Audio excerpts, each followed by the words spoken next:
doctors don't have a clear understanding of it. It started opening up my mind to how does the human body work? This is a real thing that really affects people. This is a major pain. Welcome to Major Pain. I'm your host, Jesse Mercury, and today we'll be speaking with my chiropractor, Dr. Derek Strachan. So Dr. Derek was my chiropractor for a while, at least a year, maybe a year and a half, up until about halfway through COVID when he and his family moved to Canada. They're from Canada, and with all the craziness happening in the United States and just around the world with COVID, they just wanted to be closer to home. So they have moved back. I'm obviously not seeing him anymore since it would be quite a long drive, although I have to say, he'd be worth it. He's a really excellent chiropractor.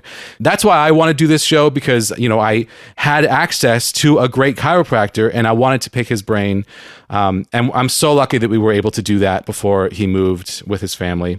He's also just a really great guy with a really interesting mind, super kind, caring, compassionate healthcare provider. So I was really excited to have this chance to interview him. Since Dr. Derek has moved since we recorded this podcast, I did want to update you with where you can find him practicing now. So he's actually moved to Kimberley, British Columbia, and is working at Fine and Well Health and Chiropractic. So he's still working, still out there, adjusting people. And if you live in the Kimberley, BC area, you might want to look him up. Their website is fineandwell.ca. This was the last thing I did pre-COVID. So I literally, the day before they shut down the world, we recorded this podcast in my old studio, my old house. I think within a day or two of them shutting everything down. He was the last person that I saw and shook hands with before everything was shut down. So, wow, it feels like it's been a lifetime since then. But I'm very, very happy to report that as of today, this very day, I have my second Pfizer vaccine in my arm. I'm vaxxed, baby. I'm so excited. So 2 weeks from now, I will be able to see my family, and I'm just absolutely thrilled to finally be turning the corner on this whole coronavirus pandemic. Something I want to say about this episode and just about this podcast in general, I will continually remind you that I am not a medical professional. I'm not qualified to give medical advice. I am a content creator. I'm trying to create a platform to bring you new ideas to help you in your journey. Chiropractics might not be for you, and that's totally okay. But for anyone who's interested, we've got an expert here on the show today to talk about what chiropractic care is, what it might be able to do for you, and then I'll share what it has done for me. So last Wednesday, I finally launched the Major Pain podcast. The first 3 episodes came out. The show now exists out in the world, and it's been incredible. It's finally happened. It's taken me years. And I am still kind of basking in the glow of finally achieving this thing that I've been working towards for years. And on top of that, the reception has been remarkable. I am overjoyed with the responses that I've gotten.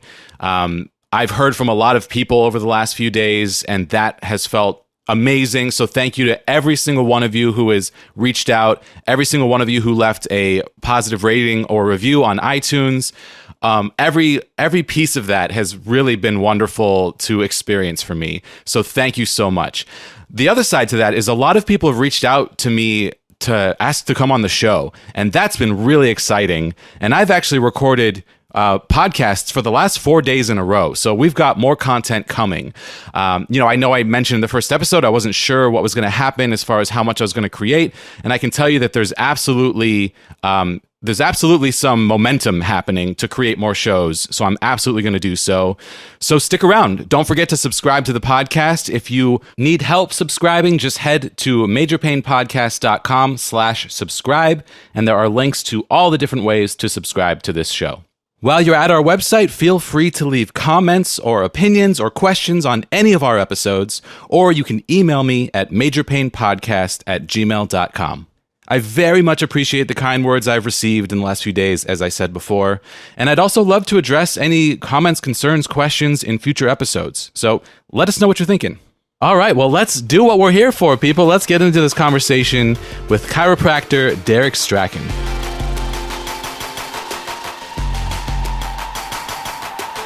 All right, well, we've got a very special show today. I'm extremely grateful to be introducing you to our guest for today's episode, who's actually my chiropractor, Dr. Derek Strachan. Welcome to the show.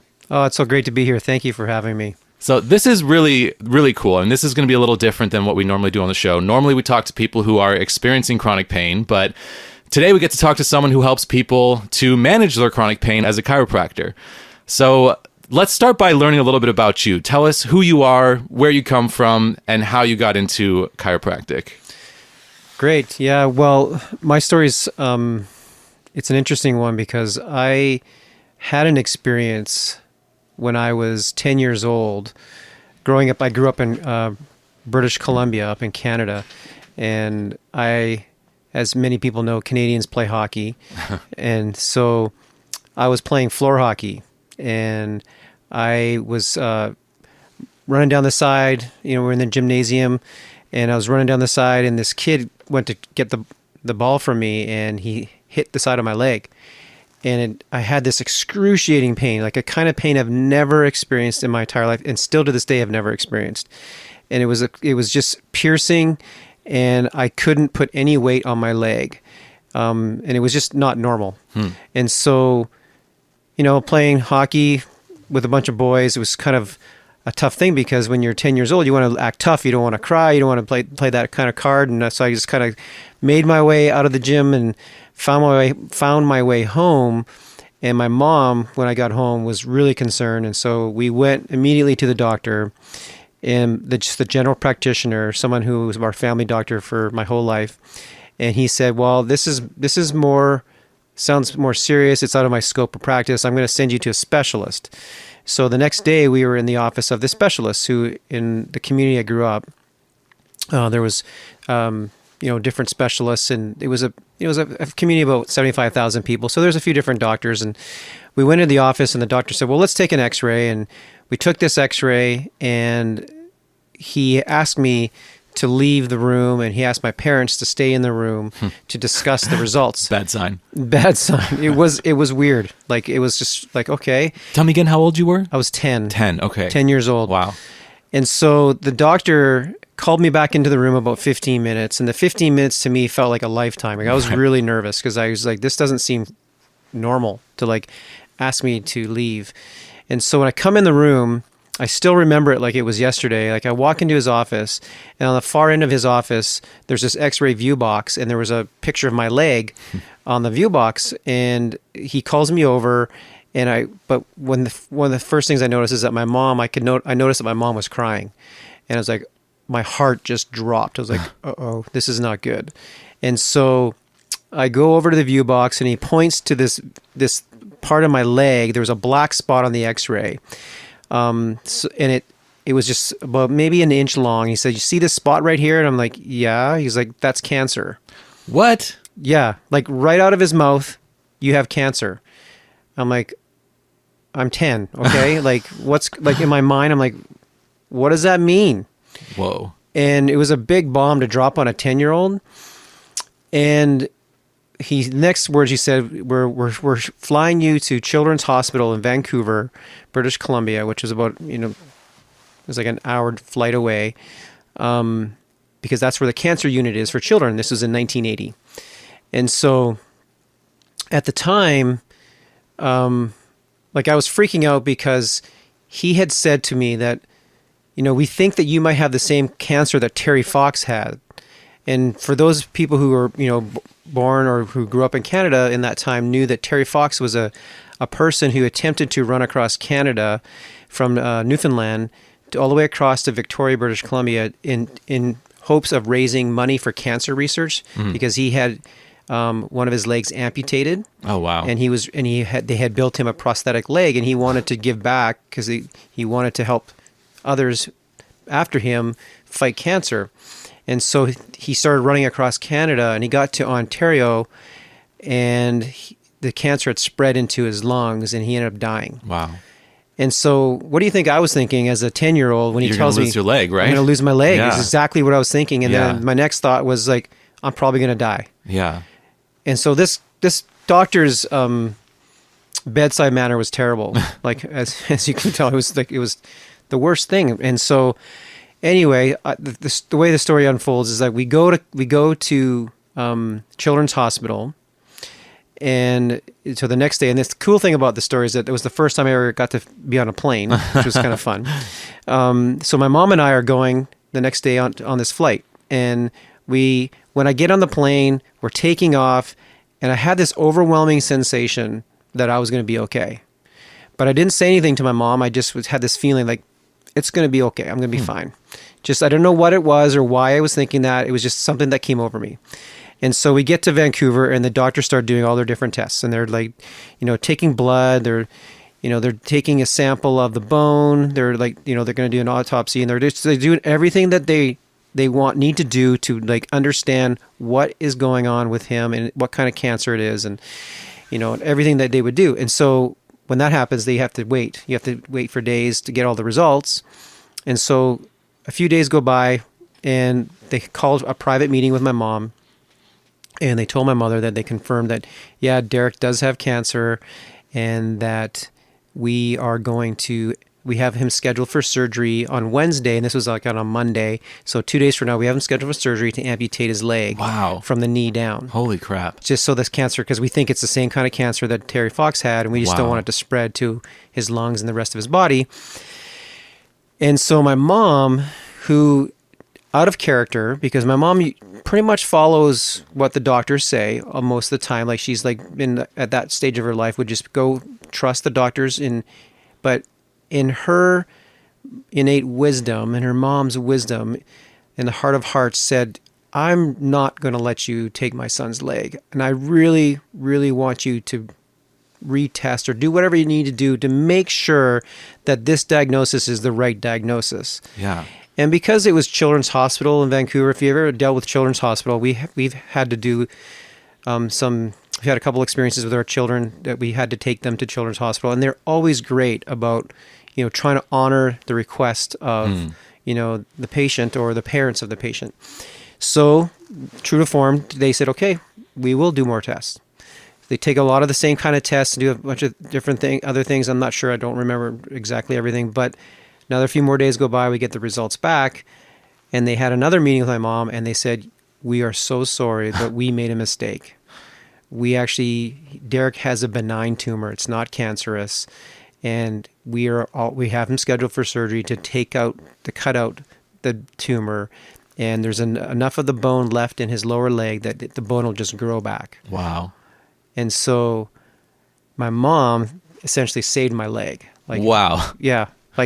And it was like the weirdest experience, but also the coolest experience at the same time, because it started opening up my mind to like, how does the human body work?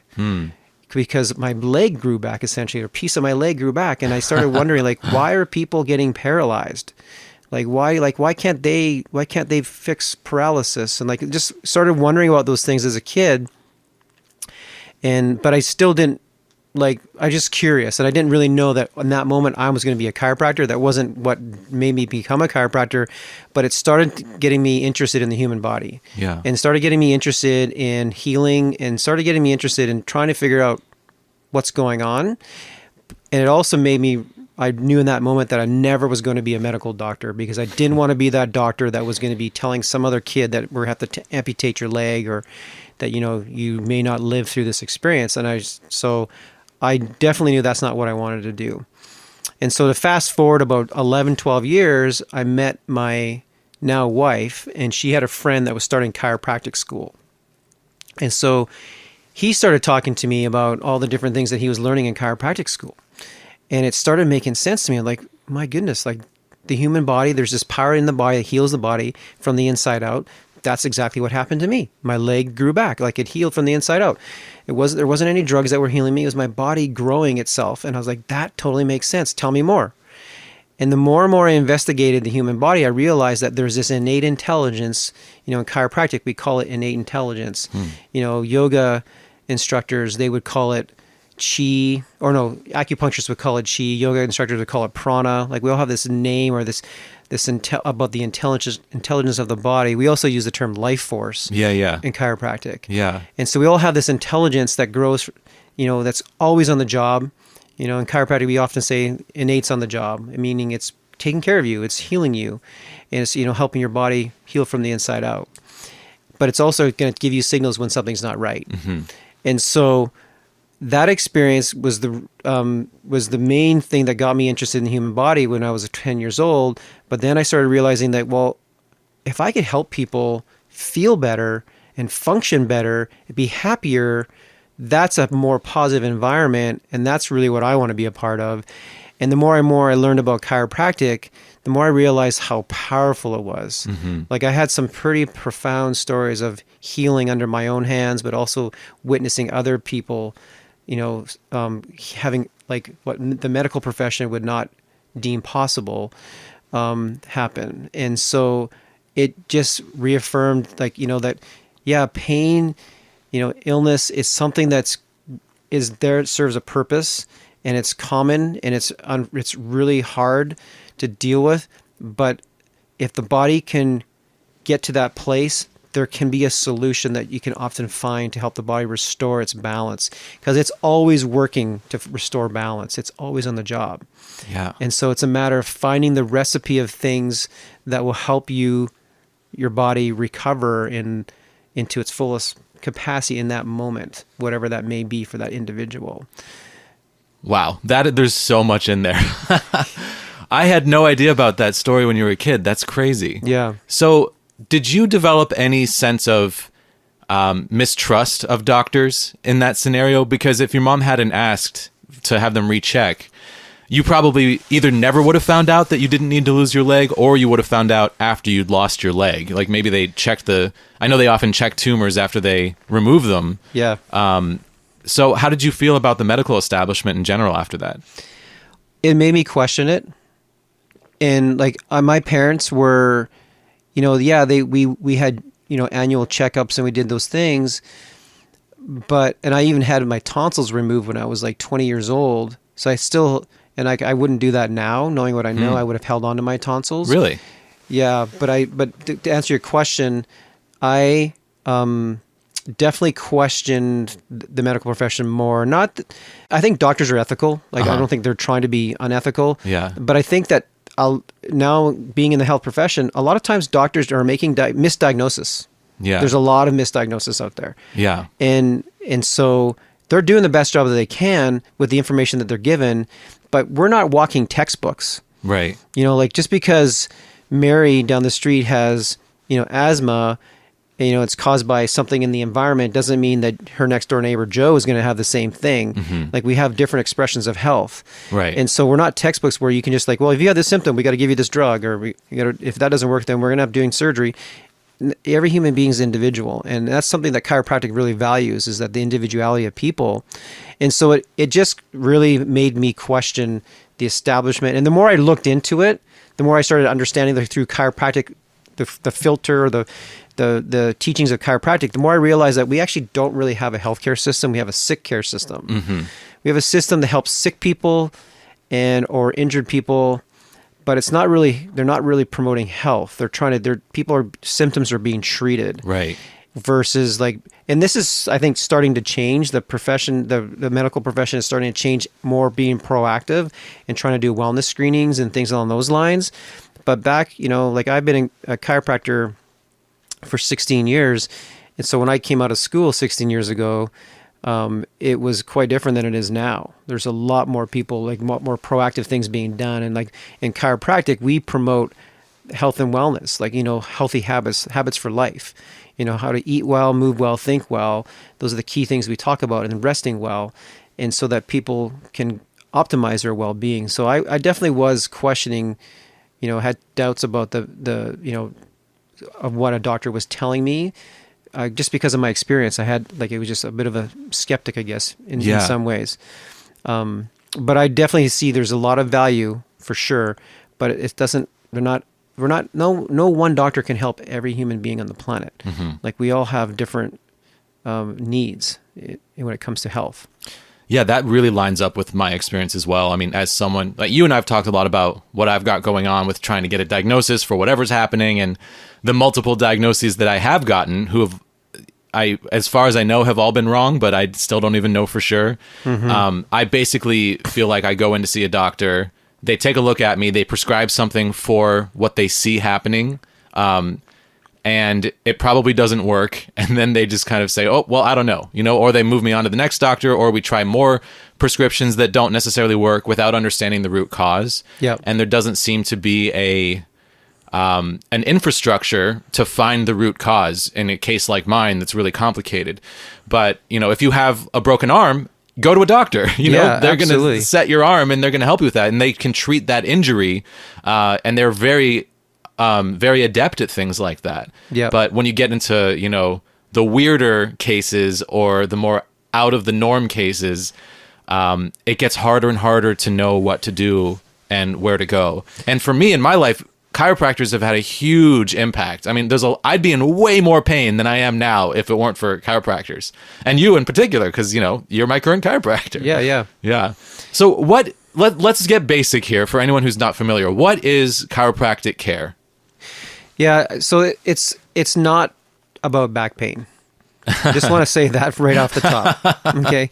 Because most people will go to a chiropractor when they have back pain, or if they have neck pain, or headaches. Those are really the common things, in sciatica. Those are probably the foremost common things. Chiropractic is definitely can help those things, but it's not about those things. And so it's a question that I get from time to time, and for people who are really interested to learn about it, I'm more than happy to give them the time to explain chiropractic. But if you break down the word chiropractic, it means done by hand. And so the chiropractic is a hands-on technique. It's drug-free, it's surgery-free. And most people know that when they go to a chiropractor because they've tried, like in my office, a lot of times people come in, like yourself, has tried so many different approaches and nothing was fully working. And so someone somewhere says, why don't you try to see a chiropractor? Just go see my chiropractor. Like, maybe he could help you or maybe he can't, but it's worth a try. And a lot of times people come in their last resort, they're coming to a chiropractor. Yeah. And so chiropractic, when you just break it down, it was founded in 1895 by D.D. Palmer, and he was an anatomist and a magnetic healer at the time. And he was curious about the human body. And because he was an anatomist, he understood, in all the, cadavers that he worked with, that there was all these nerves in the body, and they were going to every part of the body, and it was protected by the spinal column. And he's like, there's something about these nerves, and there's got to be some healing is probably happening along the nerve pathways, but he didn't know for sure, and he wanted to explore and experiment. And so there's a janitor in the building that he was in. This is in Davenport, Iowa. And he knew that this janitor had a hearing problem. And so he asked the janitor if he could check his neck, because he knew that the nerves that feed the ears were going to be coming, somewhere from the cranium, or the first and second vertebrae in the neck have some nerves that will exit and that will feed that area of the body. And he just wanted to feel what his spine felt like, because he knew that the spine was involved, but he just didn't understand quite how yet. And so when he palpated the person's neck, he found that the spine at the top level, the vertebrae, which is called the atlas, was out of alignment. And so he, with permission, he asked if he could put a force into the neck and realign the spine. Yeah. And the way the story goes is that he laid this gentleman, Harvey Lillard was his name, he laid him on his side, and he applied a force into the first vertebrae in his neck, and it restored his hearing. Wow. And so, I mean, there's books, textbooks that tell the story that when I was in school about this, and some people question whether it really happened, but regardless, it was the beginning of this science that we call chiropractic. Mm-hmm. And it's basically, when you boil it down, is that there's a healing capacity that we all have, this life force. Like, think about it this way. How long do you think you can live without water? What is it, like 3 days max? Yeah, I think it's something. I don't know the exact number, but it's something in like 6 days or something. It's not a very long time. Yeah. But then how many days can you live without food? It's longer than that. And it's like a couple weeks, I think, isn't it? Yeah, it's like 40 days or something. But maybe the number's different now, but it's a longer time. But then when you think about oxygen, like how long can you live without oxygen? Well, a couple minutes. Yeah. Not very long. Well, how long can you live without your life force? When you look at it that way, like a split second. Once that life force leaves your body, you're considered clinically dead. Well, this is what was interesting to D.D. Palmer. It's like, this is where the healing is coming from. It's got to be the nervous system. It can't just be the heart. It can't just be the brain. It's got to be everything. And so he realized that this healing happens from above down, inside out. I mean, from the brain down through the spinal column, out the nerves to all the body and back. There's these communication messages going back and forth. So chiropractic is all about spinal health. It's about nervous system health.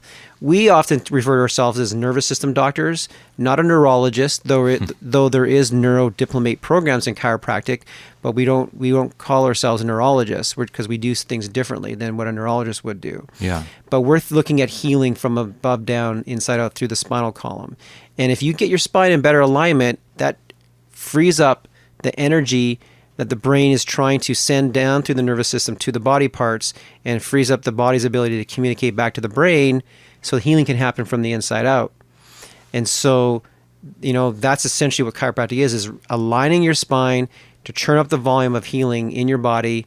And our job as humans is to feed it what it needs, not just food or healthy foods, but, and water. Give it plenty of rest. Make sure you exercise it. Keep your thoughts positive. Like all the things that we know that bring on good chemistry. And the more and more research that's come out, the more and more we realize how important the spinal column is to overall well-being and health of just the human species. Yeah. And so chiropractic is really not just about back pain. It's not just about headaches or all those things I mentioned. It's about nervous system health. And when you get that healthier, the back pain, the headaches, the sciatic, all those things start to go away. Like I've had people, like babies, for example, with acid reflux, come in, or colicky, and little taps to their spine stop acid reflux or stop the colic. Like they're on, like, they can't breastfeed properly, like, things like that for little babies. When I've had people who are in their 90s who are like to, spend time in their garden, and they just can't because part of their body's not functioning properly, and we start aligning their spine, and they start getting function back in their leg or their arm or their hands or their back, wherever it may be. It's about, chiropractic is about restoring function. Yeah. Yeah. Yeah. I mean, the first day I met you, I couldn't sit up straight. Yeah, I remember that. Yeah. I went through this period where I started having this really intense hip pain. And then, because I have this chronic health condition, I spend a lot of time lying down during the day. And that actually can wreak havoc on your body if you're not getting up and moving the way that you normally would. Yep. And this hip pain developed, and then I just started having really intense pain every time I'd sit up straight. And so I just kind of stopped doing it. And I was looking for help, and I was seeing a naturopath at the time who recommended a chiropractor, recommended I go see you. And, the very first day when I met you, we did a lot of talking about my symptoms and all that stuff. But at the end of that first day, you did my first adjustment. And I've seen chiropractors before, and I already knew how powerful it could be. But I don't think I'd ever experienced one single adjustment changing this much, where I was able to sit up after that first adjustment. Yeah. And it was like a night and day difference with how much pain I was feeling. Yeah, I remember your experience. Not everyone who comes in has that quick of a dramatic experience. Sure. But actually, just literally, this is, I did have one of those experiences with one of my patients just 5 days ago. She had come in for chronic low back pain. Even though chiropractic's not just about back pain, that was one of her concerns. Yeah. She couldn't touch the floor with her hands. She couldn't bend forward and touch the floor.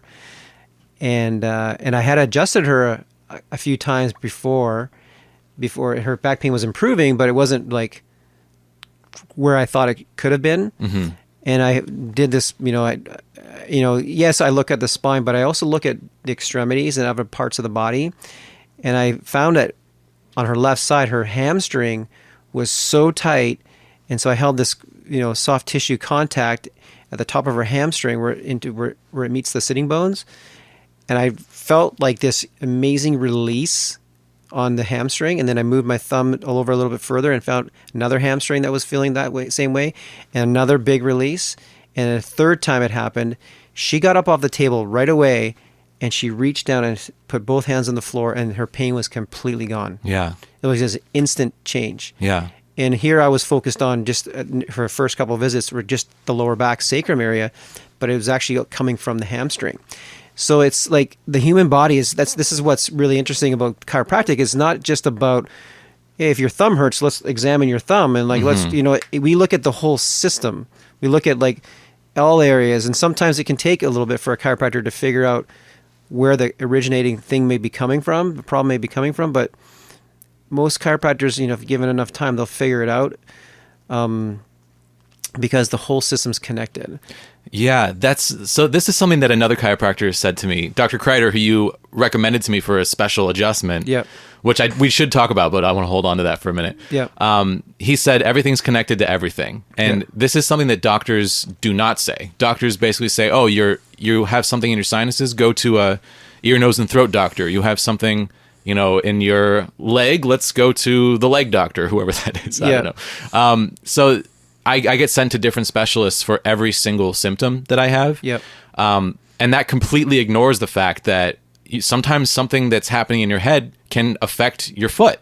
And I think chiropractic is the one practice that I have experienced as a patient in where that is the primary focus, where if there's something out of alignment in your neck, you could have pain in your foot.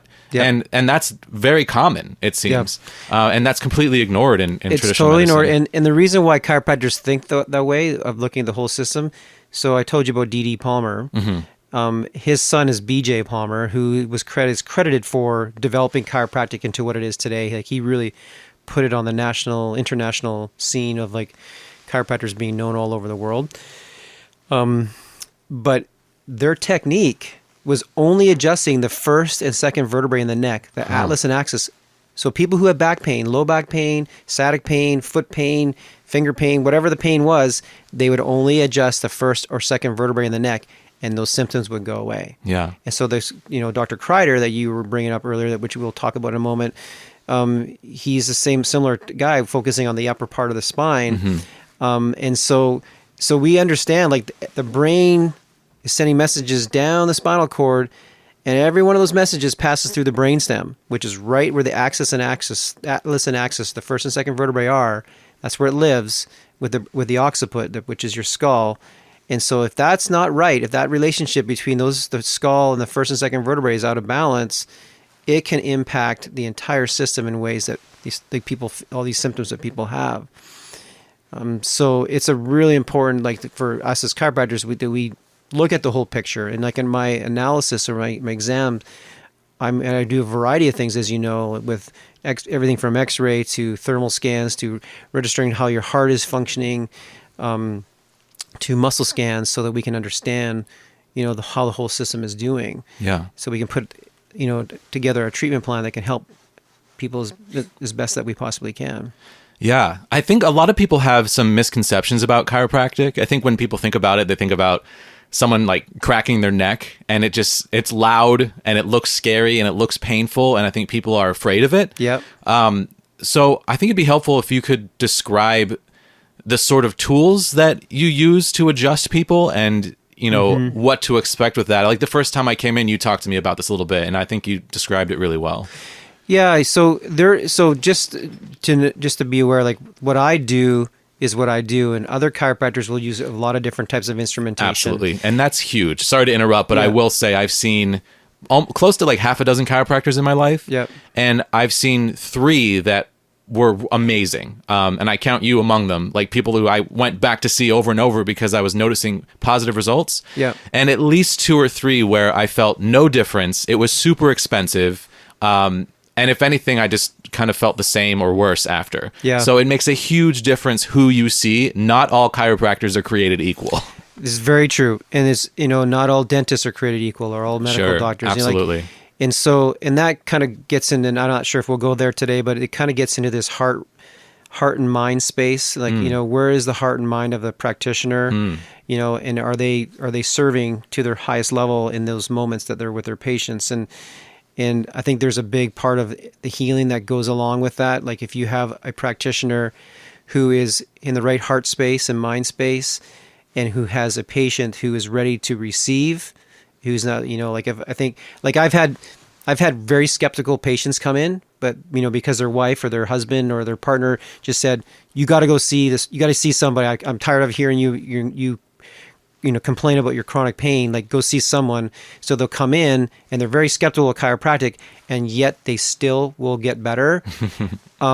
But you kind of wonder, like, because this is like something for you is like, like, how much is this in my head, right? Or am I actually physically, like, do I have something really physically wrong? And I think that, if you have the heart space, like I was saying, amazing things can happen. Mm-hmm. And I think that's, why a lot of people, because I get some people who've been to other chiropractors who don't see any results, and then they come to see me and they get results. And so to answer your question about the instrumentation or the tools that I use, majority of what I do is done by hand, but I've done thousands and thousands of hours of training while I was in school and after school to fine-tune my palpation skills and to understand, and the visualization of, and the work that I've done to understand every single bone of the spinal column, as well as a lot of the extremities of the body, and understand how they're supposed to move and what they should feel like when they're not moving, and what an energetic feel, what a bone energy feels like versus a muscle energy versus an organ energy.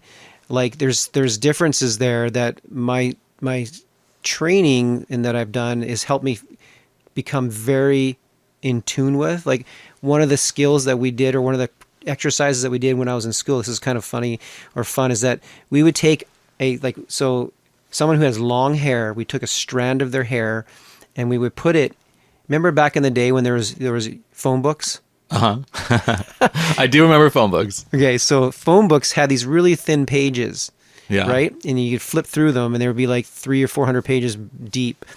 So we would take a thin strand of hair, put it as many layers and as many pages deep in the phone book, and we try to feel it with our fingers. Wow, that's cool. And that was heightened our senses of our touch, right? Yeah. Our fingers. And so my touch has become very in tune. So I can tune into people with my hands and have a sense of, is it bone related? Is it muscle related? Is there something maybe going on, autoimmune related problem? So hands are my primary use of my tools, but I also use an activator. Yeah, I love the activator. Yeah, it's a spring-loaded instrument. It's low force. It's really for those people who are uncomfortable having their spines adjusted by hand, who don't like the sound, that popping, cracking sound, which, by the way, is only pressure being released from a joint space. It's nothing more than that. Mm-hmm. Like, we're not breaking people's bones or snapping ligaments. But that's the activator is my primary use of low force technique. But I also do some soft tissue work. Like, I'll do trigger point therapy, for example, on people's muscular system. Tonal work. There's some what we call in chiropractic tonal work, where we're trying to match tones of the body. So very light force, gentle touches to help, connect different parts of the body together, because we know it's all connected, and trying to match up the energy so we have energy flowing through the system. So those are my primary uses of my tools. But a lot of chiropractors will use other types of instruments where they will have like a thumper device, or they have there's a technique called Atlas orthogonal that's like a very almost like a needle type of rod that comes down and it taps the spine. Yeah, And, I did that once. Yeah. It was like this huge machine. Yep. There's like a whole table that you lie in, and Yep. This guy who I only saw twice, and it was so expensive and did not work, but he did like 10, 15 minutes of adjusting this thing, and then did one tiny tap on my neck, and I felt no different afterwards. And I was like, this was a waste of money. Yeah. But the activator is a really interesting thing, because the first chiropractor I really loved was back in college. His name was Dr. Scamahorn. He was really fantastic. I went in for low back pain, and he really, really helped. And he only used the activator. And yeah, like you're saying, it's this little spring-loaded device where you when you activate it, it kind of does a little tap on your back, and it's very easy to control the tension of the spring loading and kind of the amount of force that you use with it. Absolutely. So you can get really minute adjustments done that way. Yep. And I used to prefer that until I started seeing you, because other chiropractors I've seen in the past would push sometimes too hard or too far, and it can be painful if you're, if you're like adjusting someone's neck and you do this like quick sudden move to the side, if you go too far, it can hurt. But I found that you in particular always know how far to go, and you also kind of tilt my neck before you twist it in a way that kind of makes it easier to pop into place. And I feel like I feel like the body is telling you, it's giving you information, like you were saying, like you know how far to go. Yeah. And I feel with you in particular, I feel like I'm in very secure hands that know what they're doing. Yes. And I don't, and it feels good. It doesn't feel painful. It feels great. Like I usually leave the appointment feeling taller and brighter, Yeah. Yeah. Thank you. Like that you're right. There's a lot of times chiropractors will, maybe use more force than what's needed for that particular person. And I've been guilty of that. That's happened before because some people have ultra sensitive systems. So that's when if they do, we switch to the activator. Yeah. But the amount of training that I've done and, extensive like adjusting, like I was a junkie when it came to like learning how to adjust the spine. Because I didn't want to be the kind of chiropractor that you had the experience of being hurt or was too much force. I didn't want to be that guy or that girl. I wanted to be able to like help the person feel good in their body and know that a positive change has happened. So I spend thousands of hours trying to fine tune that skill. And so thank you, because it shows it. I get what you shared is what I hear a lot from people. And which is one of the reasons I'm really comfortable adjusting babies. Like people like, why would you adjust a baby? Like, well, when you think about how a baby's born, coming through the birth canal, that can be really hard on the spine and it can throw things off. And a lot of times babies are colic because their spine is just out of alignment and they're really uncomfortable and they can't get comfortable and they're crying all the time because they just can't get comfortable. And like I've had a fair number of colic babies come over the years and just like one visit, 2 visits, and it's gone. Wow. I had this one baby came in who was, he was an infant, not a baby. It was more of an infant, like, 6 months or 5 months old. And the amount of force that child was giving to his mother's nipple was so intense for the mom breastfeeding. Yeah. And one of my patients said, go see my chiropractor. I don't know if he can help, but just go see my chiropractor. Have him check your child. Maybe there's something in there that he could do. And I started adjusting the child, and within 2 weeks, the mom said the breastfeeding was just night and day difference. Like the child wasn't latching so hard anymore. It was more comfortable. It was more relaxed. So stuff like that happens. Like no one thinks to go to a chiropractor when your child is, suckling so hard, but chiropractic is profoundly, it blows my mind every week. I'm still humbled by what happens for people. Yeah. I mean, everyone knows that having a pinched nerve is bad, you know? Yeah. Like that's common knowledge. If you have a pinched nerve, it can cause a lot of pain. It can cause constant headaches. It can cause constant back pain. Yep. And I actually don't know of any other way to treat a pinched nerve besides a chiropractor. Yeah. I mean, people will take muscle relaxants, for example. That's a way that medical and kind of doctors hope it falls back in place, I guess. And try to just relax. Because if it's the muscle spasming around the nerve, then maybe that'll take care of it. Yeah. Sometimes it does. Not always, though. Yeah. And those things all have side effects. Exactly. Yeah. And I'm not against those things by any means. I don't prescribe them because that's not my scope of practice. But if a person comes in trying those things, I'm not going to say no to trying to help them. They're trying to do everything they can to get, out of pain. And pain, the thing about pain that's really physiologically damaging is that, chronic pain, like, you think about your brain, and certain parts of your brain control certain parts of the body, right? And so, like, your feet are controlled by a certain part of the brain and your hands and so on. If you have chronic pain, research has shown that whatever part of the body, the part of the brain that's controlling that part of the body, that part of the brain actually will shrink over time from the chronicity of the pain that the person's under. So it's super important to try to get out of chronic pain. Yeah. So just for brain function. And so, that's, partly what I do is help people with those things, but which is super rewarding. But I really love, when people take that and they start to utilize chiropractic in a way that helps them stay healthy, stay functioning well. So like we have a good number of patients that will come in for just their wellness check, just to, keep their spine aligned. Just like going to the dentist for your, checkups, for your teeth, we suggest the same thing for your spine. Yeah. So how often, for someone like that who's just doing a wellness check, how often does someone need to come in? I know these answers. I'm asking you anyway, because yeah. Like how often do they need to come in, and how long does that adjustment take? So the research they show from a guy I learned from, Dr. James Chestnut. He's a very, very well researched person. I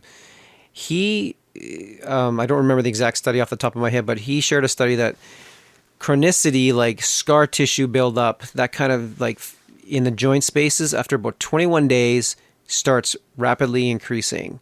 And so when you have scar tissue building up in a joint space, it limits mobility. Mm-hmm.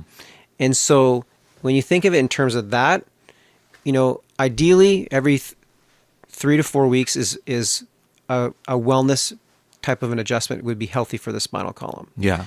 So like we go to yoga, we do our, we go for runs, we do Pilates, we do these things that are really important for our overall health and well-being. Yoga, Pilates, like I do yoga regularly. I've done Pilates. That's not my choice of exercise, but I do yoga at least once a week, sometimes more. And it's an important part of my spinal health, but it doesn't adjust or move my spine the same way a chiropractic adjustment does. Yeah. So for me, what I do when I choose for myself, and this is just for me, is I look to get adjusted every other week. Sometimes I'll go every week if I really feel like I need it, like if my body's like expressing a symptom that I don't normally have to deal with. But most of the time when I'm getting adjusted, I don't have a symptom. I'm just keeping my spine working properly. But the people that come in that I don't expect that of everybody to come in every other week, but I'd say at least once a month as a minimum. Yeah. Once you've achieved, you've dealt with your initial problems for more of a wellness purpose, once a month is what we recommend. Yeah. Yeah. Yeah. And I know for me, when I first started, I needed to come in twice a week for a while because, I was having that problem sitting up straight. Yep. And until we got that sorted out, which took a couple of months of maybe a month or two. Yeah, it was, there was a few other things that we were dealing with. Yeah, I had a lot going on. Yeah. But that was your primary, like that, the hip pain was a big problem for you. And like to answer the question also about like how long does an adjustment take, it really does depend on the person. So initially when we started working with you, like those visits were 10, 15 minutes long when I'm with you. But as we started clearing them out, like, it's down to like about 5 minutes. Right. And like that monthly check is only about 5 minutes, I would guess. Yeah. Well, it depends on the person, obviously, but when I come in now, I feel like we're done within like 5 to 7 minutes. It's quick. Yeah. You just kind of run through the body, check everything, put everything into alignment, pop some things into the right place. And that's it, and I leave feeling better, and it makes a huge difference. And I feel like the longer I go without doing that, I can really feel it. I can feel like my body starting to tense up, weird pains and aches start to kind of come in all over the place. And, and if I wait too long, I need to go in more often to kind of get it back on track. So there's like a balancing act happening. Yeah. I love the story Green Eggs and Ham because Dr. Seuss is brilliant. It's like don't knock something until you try it. Yeah. And like a lot of people like don't believe in chiropractic, and it's really unfair because a lot of those people have never tried it. Yeah, absolutely. And so you can't like I would never bash another profession. I've never had like other surgeries that people have had, or like I've never had to deal with a lot of the health issues out there, but I never say I don't believe in those things because I've never tried them, and I would never do that to anybody. So chiropractic, if you've never have an experience with it, you really don't have the right to comment on it in a negative way until you really understand it and try it see what it can do for you. Yeah. And there's also like you've had the experience where you've had some adjustments that have done nothing for you. Yeah. Like you should never really give up on a profession after one experience. Absolutely. Yeah. You really should do your research and try to help, find other people if that first one didn't work. Yeah. And I think you've done that. Like you've gone around and you've really have sought, have asked a lot of questions and have been helped by many different people. Yeah. And it's just finding that, like I said before, the recipe that works for your body. And I know that you've worked with doctors for an extensive period of time, and then there comes a time when Like, like, okay, I think my time here is done, and it's time to move on to somebody else who can maybe get me to the next level. Right. And that's important. Like, people forget, like, with chronic pain, I don't, like, when you came in, I don't have the expectation that I'm going to get you out of pain. That's never my expectation with anybody, because I really don't know. Yeah. And I think if a doctor, you go to see a doctor and they said, I definitely can take care of this, I can definitely do this, I would start to wonder, like, I'd be a little skeptical. True. That is so true. I Yeah. love that. Yeah. Yeah, I'd be skeptical of that person because That's so true. Oh my God. I'm sorry. I'm laughing because this is a point that I wanted to make and I forgot, and you're making it, and I'm happy. So keep going. Sorry. Yeah, no, it's just I would be lying to you if I told you that I've helped 100% of the people that have ever come to me. Like, I've helped every person who's ever come to me. I have helped them, but have I cleared up their symptoms 100% of the time? No. Yeah. And I think you'll never find a doctor that could say they've done that 100% of the time. And you set that expectation on the first visit. Also, you said, I don't know how far I can help. I don't know how many of these pains I can help with, because I came in with like a laundry list of things. Yeah, you did. Like right now I have, when I came to you, I had 3 places that were hurting really badly. The most serious at the time was my hip, because I couldn't sit up straight. Yep. And that was a complicated issue that was not fixed right away. No. And I was able to sit up after that first adjustment, but I was still experiencing a lot of pain when I'd go from sitting to standing. And after seeing you for a few months, we were there was like that last bit of that pain that we couldn't figure out how to get rid of. And you actually recommended that I go see an entirely different chiropractor who specialized in something else. Yeah.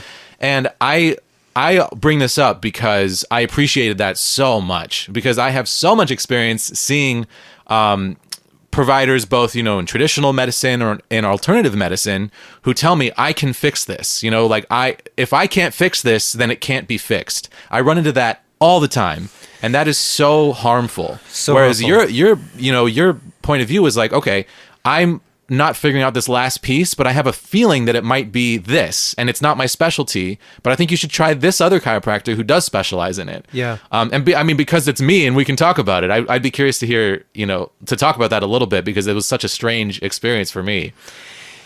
Yeah. One thing I've come to realize really early on is that I don't have the answer for every single person that comes in.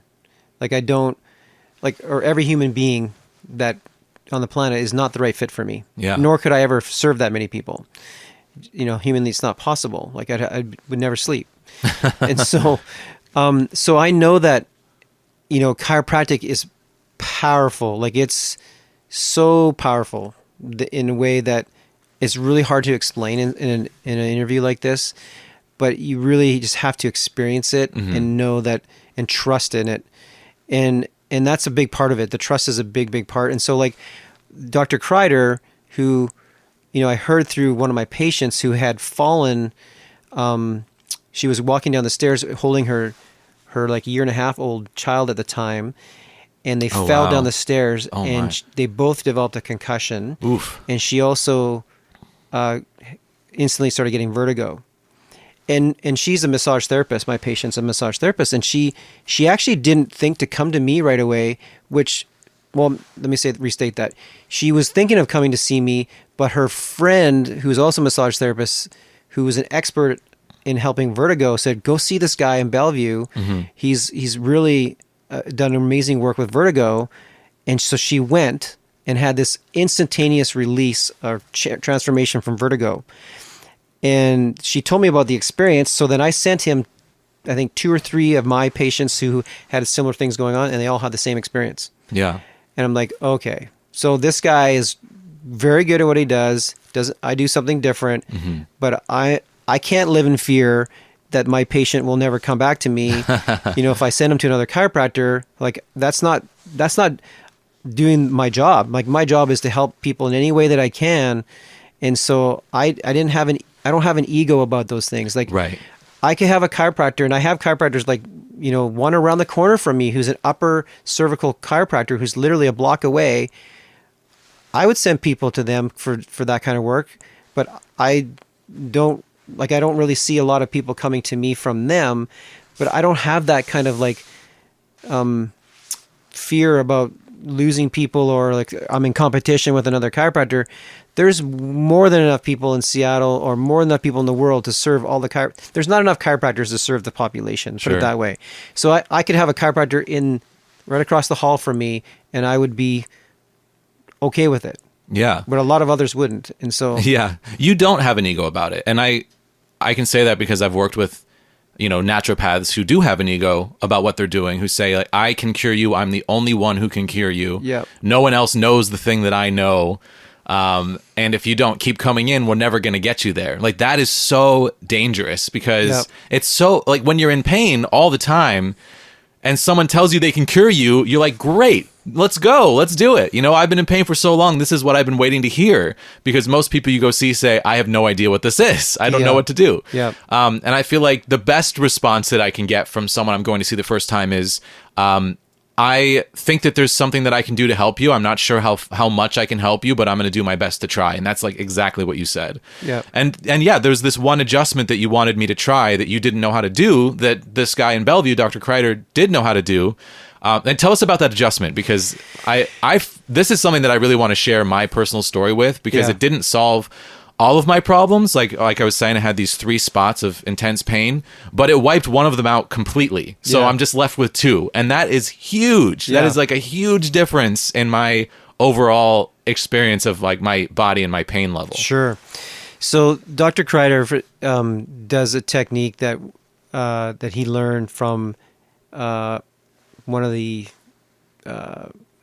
older chiropractors, if you will, in our profession, I think he's in his 80s, and they actually work together, but he's not really working full time anymore. But anyway, Dr. Kreider learned from this guy how to adjust the sphenoid bone. So for those of you listening who don't know what the sphenoid bone is, it's a butterfly-looking type of bone that lives basically behind your nose and your eyes. It's in the center of our skull, close to the center of the skull. And it branches off like in all these different places. There's all these little nerves that come through it and around it, and it's connected to the ears, which vertigo has a neurological connection with the ear balancing centers. And so you would be able to describe what the adjustment was better because I've never received it. Yeah. But by adjusting the sphenoid bone, he's resetting it, which is basically rebalancing your entire nervous system at the brain level, brainstem level, and it opens up nerve pathways in ways that have been blocked for some people years. Yeah. Yeah. Basically, the way he described it to me is that if you take a bad fall, like this woman you were describing, and we think what happened to me is like when I was a kid, probably like 10 or 11, something around there, I fell off my bike and landed on my front tooth and knocked my tooth out. So some sort of like intense impact can actually knock your sphenoid bone out of alignment. And that can like pinch the nerves coming through from your spinal column, and that can affect things in other places in the body.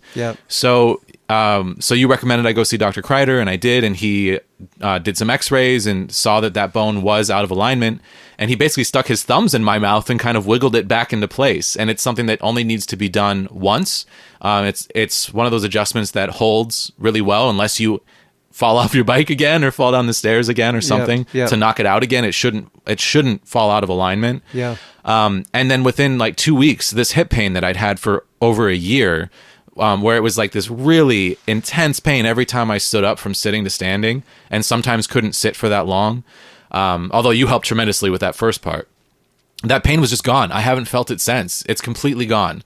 And it was really like mind blowing. So I really appreciated you saying, like, I think this guy might be able to help in a way that I can't. And I still see you regularly for my regular adjustments. I try to come in at least once a month. I find if I go longer than that, I start to hurt in ways that I don't like. And it does. I feel like talking about chi or life force, there's so much we don't understand about the body, but I feel like it does help support my body to support itself.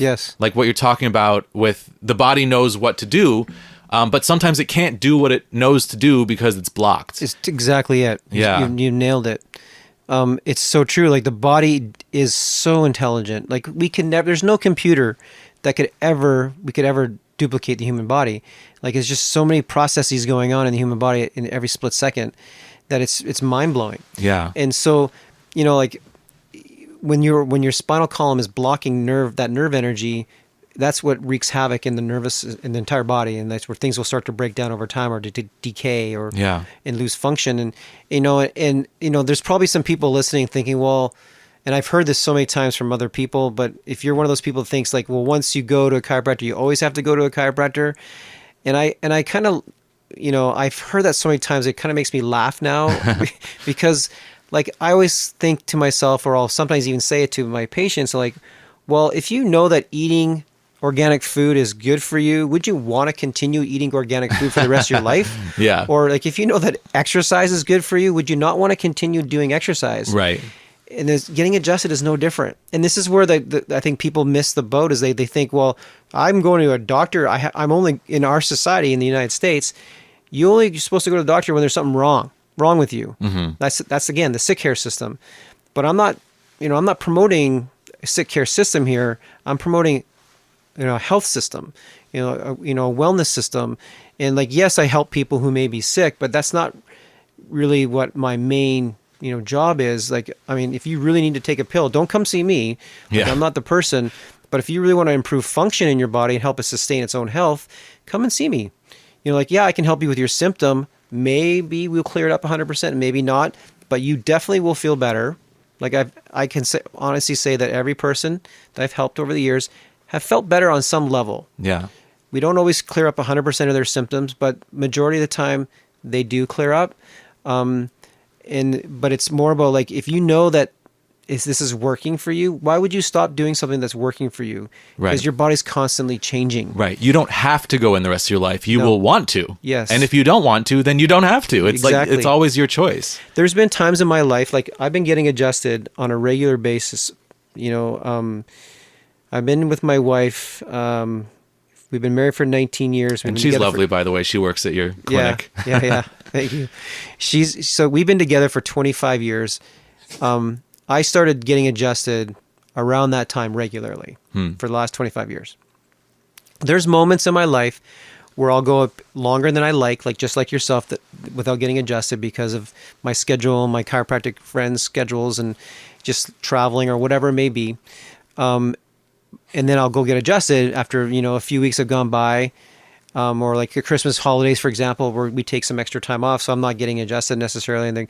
And I will feel like complete difference in my body when I get my next adjustment, and how I function and how alert, like you were saying, like how much brighter you feel. Right. The taller. word taller. The word subluxation is a term that we use in chiropractic, referencing the spine being out of alignment. Mm-hmm. So or a misalignment is often used, but subluxation is what our foundation is founded on. When you break that word down, sub means less, lux is light. So there's less light, which is energy, and ation, from my understanding, is expression. So there's less light expressing in your body. That's cool. I like that. When you break that word down, it means less light expression. Wow. So there's less light. Like if you look up subluxation in the medical dictionary, it's going to say less than a dislocation. It's a very generic term meaning. But when you actually look in other ways of what those words mean, it's less light expressing in your body. So when you get adjusted, remove subluxation, you have more energy, more light expressing in your body. So you feel brighter. Yeah. You feel more energy. That's very cool. Yeah. Are there dangers in getting adjusted with chiropractic?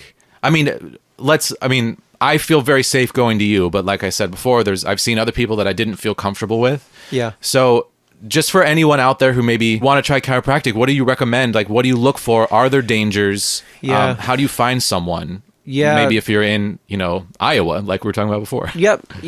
So there's always dangers for anything you do, essentially, in healthcare. There's always a risk. Yeah. Now, the risk for chiropractic is, like, compared to having surgery, is like almost not even on the chart. Like, it's like so minimal. Like when people get hurt from a chiropractor, it's not a life-threatening experience they're necessarily having. Maybe their muscle gets strained a little bit because the chiropractor either used too much force or the person receiving tensed up in the moment. That's big, yeah. Like a lot of times people, like, they'll blame the chiropractor, but if they tense up and a chiropractor tries to deliver a force, that's going to hurt. Yeah, for sure. So I always ask people, focus on your breath, relax your body. Yeah, it's a skill. You got to learn how to let go and let the chiropractor do what they're doing and not try to exert any of your own muscles to, it's not easy. let it ride, let it happen. That's challenging. Again, I've been getting adjusted for 25 years or more, and I still have challenges sometimes letting certain parts of my body go when I'm getting adjusted. It's just intuitively we want to protect, especially when you're working with the neck. Yeah. We want to protect our necks. Yeah. So is there risk? Yes, I'd be lying if there wasn't any risk, but really the risks are so small. Like I wouldn't be doing what I do if I really felt like I was going to hurt somebody. Yeah. And our profession would not be here if we were really, really hurting people.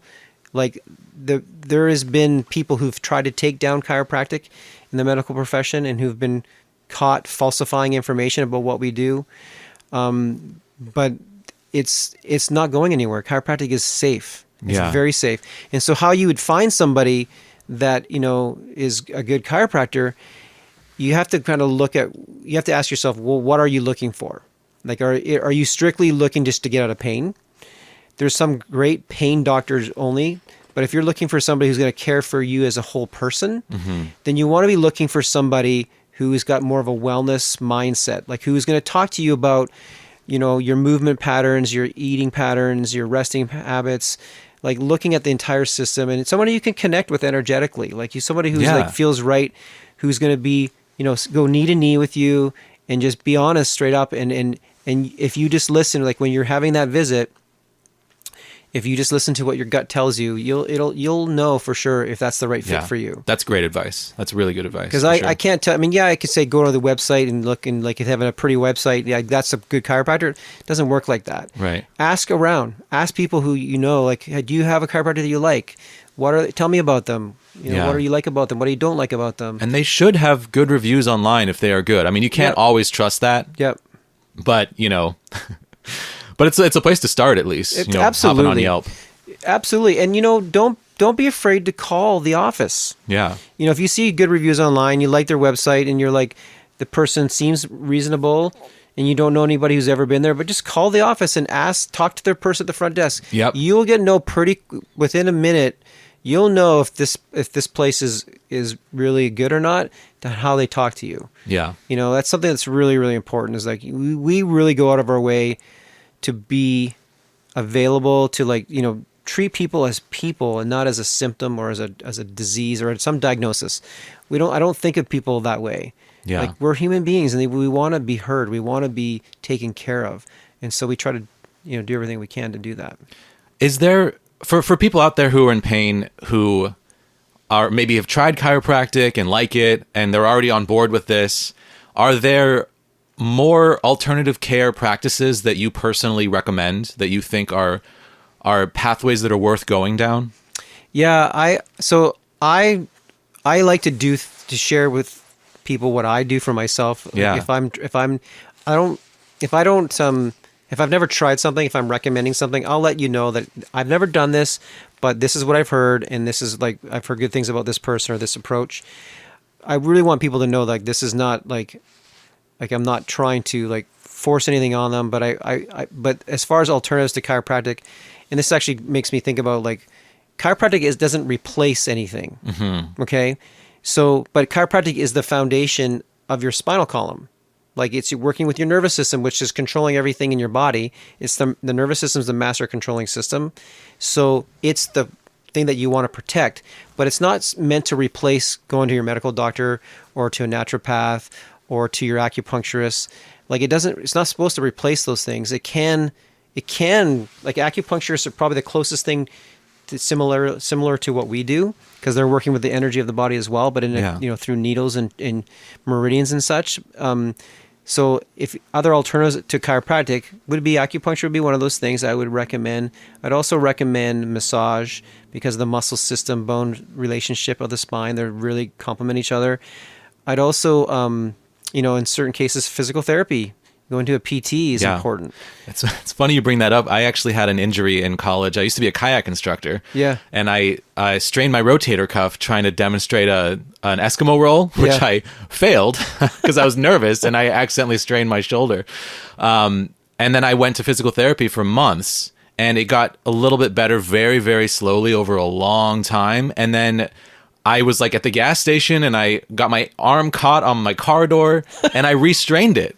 And I went to my chiropractor, and he fixed it in a day. Yeah. One adjustment, months of work at the PT, one adjustment at the chiropractor, and that pain was gone. Yeah. And I've had similar experiences I've gone to physical therapy a couple times for weird pains that I've had, because I've had this weird undiagnosed issue, whatever it is, for a long time. And for me, I've never found results at physical therapy, but I have found results at chiropractics. Yep. And everyone's body is different. I'm not saying don't go to a physical therapist. I'm just saying that if you have body pain and you don't know why, chiropractic is a really great avenue to explore. Well, it's because, again, it goes back to the nervous system. Yeah. Like, it goes back to, like, and even the physical therapists are now, there's doctor of physical therapy now, there's doctor degrees.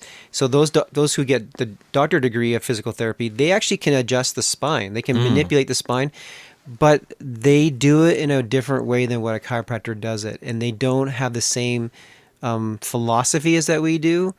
So it's just different. It's hard to explain what the difference is, but the intention is different behind what I do versus what a PT is doing.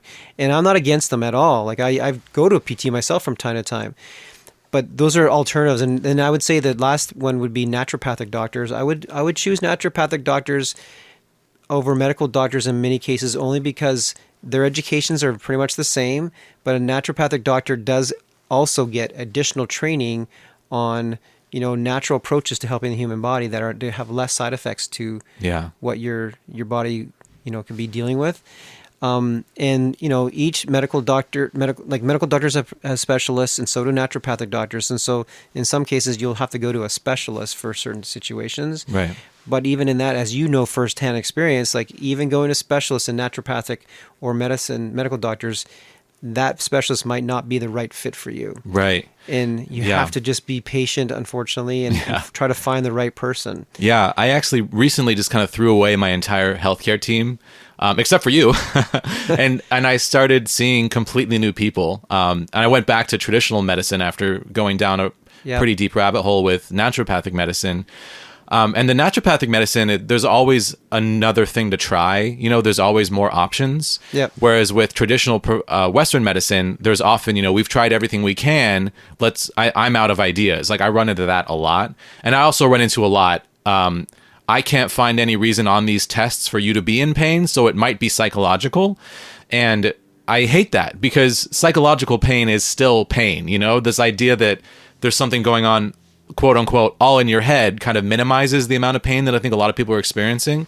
And also I feel like is inaccurate, because if everything is connected to everything, if you're experiencing physical pain, and even if there is a psychological component, it's not necessarily meaning that is the cause, the root cause. Yep. Sometimes psychological components build up when a root cause is not discovered for a decade. And then now you have like this new problem. Like, maybe you have acid reflux that you never had before, because I don't know. That's a weird example, but no, but it's happens so much. It happens a lot where these doctors, they go down, they take people down this path that they usually for them has a good ending result. This drug can help, but people like yourself who don't get that experience, they're at a loss, right? Because their training's only given them to go to a certain level of helping the person. And it's unfortunate because, and I mean, no matter where you go, it's a bit of a guessing game for the doctor, trying to figure out what's going on for a person. But, one thing that I think that gets overlooked, and this is, again, from Dr. James Chestnut, that what I've learned is your body expresses symptoms because of, if the blanket answer would be stress. Well, what kind of stress? Well, it could be emotional, it could be mental, it could be physical, or it could be chemical. That's in chiropractic. We just categorize it in those four things. And so your body expresses symptoms because it's either toxic or it's deficient. It breaks it down to like too much of something that's not right for the body, so it's toxic, or it doesn't have enough of something. So it's low in iron, it's low in magnesium, it's low in whatever mineral that might be out there. And that's where I like naturopathic doctors, because they do look at those things a lot more than I think medical doctors do in the balances of those systems. But I think what often happens for people, like they get exposed to things early on, sometimes in childhood. And so if there's something, some type of heavy metal that's in your body that's interfering with your body's ability to heal, that it could be a major issue for a lot of people. That's a lot of why people don't fully recover, because they have heavy metal detox or toxicity in their system. Or if someone's had a certain, like I had a friend, unfortunately, when he was 16 years old, he had cancer treatment, and he developed a heart condition because of the cancer treatment. And then he ended up dying when he was 21 years old because he just didn't listen. He pushed his body too much. His heart couldn't handle it. So sometimes we have these medical treatments that do damage to other organs of the body. And we think we're doing the right thing in the time, and we probably are, but we're damaging other parts of the body. Right. You think you got cancer in your leg, and you got to cut your leg off, and you really don't. You really don't. But yeah, I mean, if I've learned anything, it's that we just don't know as much as we think we know about the body. You know, sure. Yeah, and it's tough. Like, I'm in this position now where I'm like going back to Western medicine. I'm taking prescription drugs again that I don't feel comfortable taking, but I feel like I have to go through this step, because if I don't, then the people that I'm seeing like won't want to go to the next steps, because they want to try the thing that they're familiar with first. So I feel like I have to take these things for a while that don't. And so I've been doing it for a couple of weeks. If it works, I mean, that'll be great. But so far, it's not helping and it's not hurting. But I mean, I don't know what the side effects are, and it just makes me nervous. And I much preferred this, the naturopathic approach that I was doing for years, where we were trying so many different things, but I didn't see results from that. So now I'm in this position where like I just don't know what to do, and it sucks. And if I find answers to that, I'll let people on the podcast know. But so far, I haven't. But I think an important message that I want to get out there is like, if you're experiencing what I'm experiencing, keep trying shit and hang in there. Yeah. And if you have body pain, try a chiropractor. Yeah, I mean, I feel for you. Like I feel for, when I have the times I've had some pain in my body, and I'm always so grateful that I don't have chronic pain. So I really feel for what you're going through, because it's not easy. I get that. It's really hard. And it affects everything. Yeah. Your entire life is impacted by it. But what I love about you is that you're not giving up.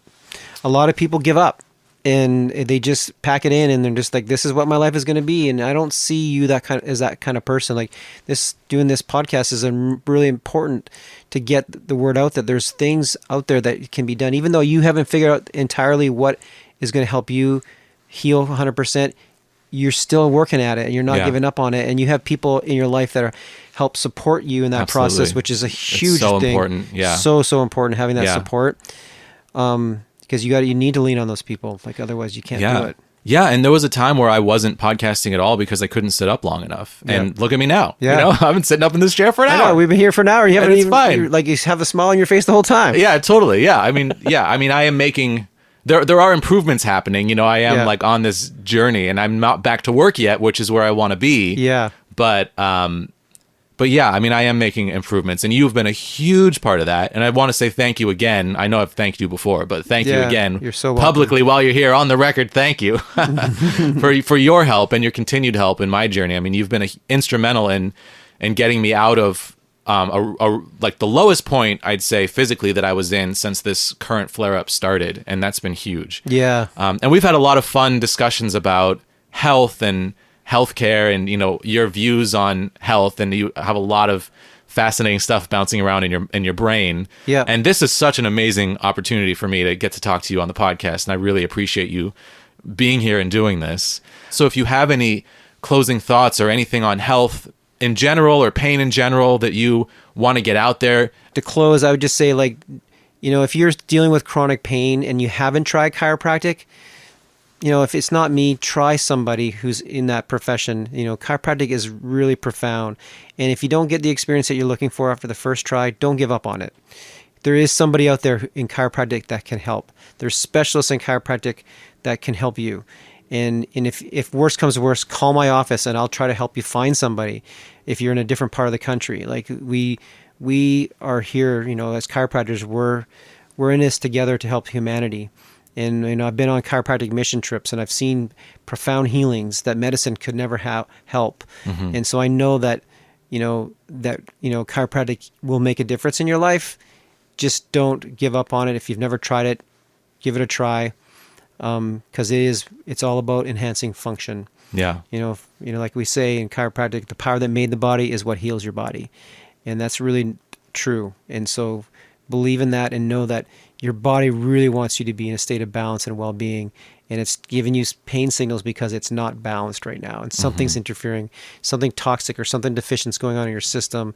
And if you find that chiropractor who can help solve that puzzle, that's a huge thing for you. And I've been blessed to be able to serve so many people over the years, and grateful that I've been able to help you, and that we're on this journey together still, that whatever I can do to help you that next phase, I'm definitely there for you. So I really appreciate it. Yeah, I appreciate you for having me on today, and it's been man, this was an absolute pleasure. You're great on a podcast. I know you mentioned once that you thought about having a podcast, and I think that you should. Yeah, I might have to someday. I would listen to it for sure. Yeah, awesome. This is a real treat. I mean, what a special gift to donate your time and your thoughts to anyone listening. I mean, I really, really appreciate it. Thank you so much. You're so welcome.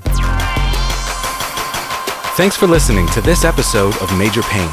I'm Jesse Mercury, your host and the producer of this podcast. Artwork by Egg Salad Salad. Our theme music is the song Time Machine from my sci-fi synth-pop album, available at jessemmercury.bandcamp.com. Send your thoughts or questions to our email address, majorpainpodcast@gmail.com. You can also use that address to find us on PayPal. Tips are greatly appreciated. Don't forget to leave a positive rating and review on Apple Podcasts or the podcast platform of your choice. Find more information about this show or leave a comment on any episode at our website, majorpainpodcast.com.